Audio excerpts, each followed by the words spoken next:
Di perkongsian firman yang lalu, saya telah menyebutkan bahwa bait suci di Yerusalem itu adalah sebuah bangunan yang amat cantik sekali.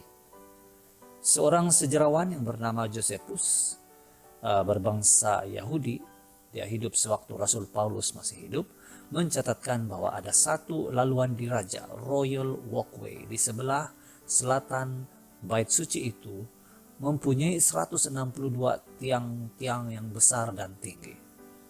Saiz tiang itu sebesar 3 pemeluk orang dewasa, lebih kurang hampir 10 kaki diameter. Jadi Yesus katakan bahwa bangunan bait suci itu akan roboh.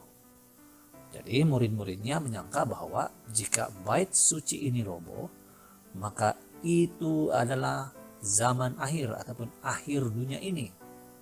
Di dalam buku Desire of Ages halaman 627 ada mencatatkan bahwa ketika Yesus memandang pada bangunan bait suci yang indah itu, yang anggun itu, yang mengagumkan itu, Yesus ingat bagaimana umat-umatnya, kepunyaannya telah menolak dia. Dan ya, bait suci itu memang sangat cantik. Kalau kita ingat lagi, kalau dibaca di dalam buku Great Controversy, di situ dia juga mencatatkan bagaimana cantiknya bangunan itu, bagaimana indahnya, agungnya bangunan itu kelihatan dari jauh. Tetapi pada waktu Yesus merenung, melihat, memandang pada bangunan itu, Yesus merasa sedih. Dengan sedih dia katakan, "Adakah kamu melihat bangunan yang hebat-hebat ini? Tiada seketul pun batunya akan tinggal tersusun. Semuanya akan dirobohkan." Setelah itu, Petrus, Yakobus, Yohanes, dan Andreas, 4 orang ini datang kepada Yesus dan bertanya, "Bilakah bait suci itu dimusnahkan?"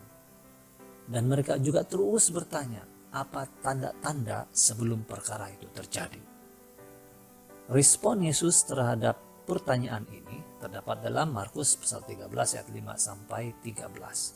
Kamu boleh membacanya, tetapi saya ringkaskan seperti ini apa yang telah dikatakan oleh Yesus kepada murid-muridnya.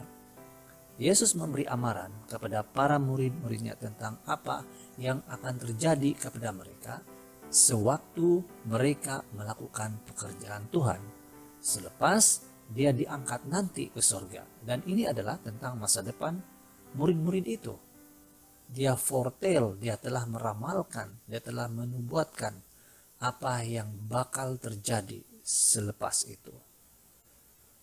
Dan murid-murid Yesus ini akan membangunkan, memulahkan gereja. Tetapi pekerjaan itu bukanlah sesuatu yang mudah.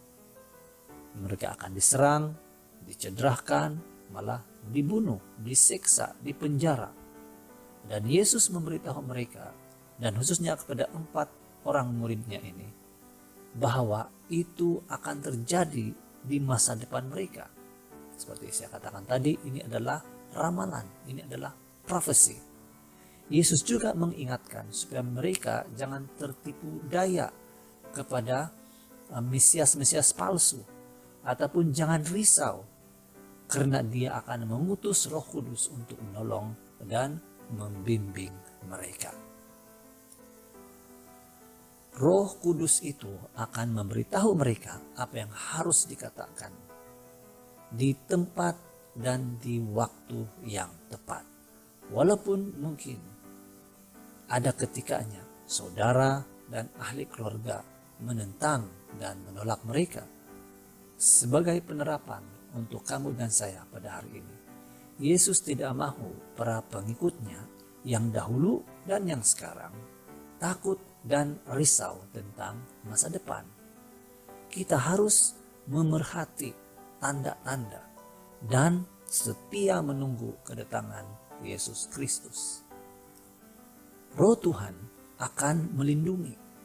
Roh Tuhan akan membimbing kita walau kita berdepan dengan hari-hari kesukaran yang sudah pasti akan datang melanda. Pertanyaan untuk direnungkan bersama. Adakah kamu dan saya ini adalah pengikut Yesus yang setia, tidak kira apa yang akan terjadi. Teruskan bersama Firman setiap hari.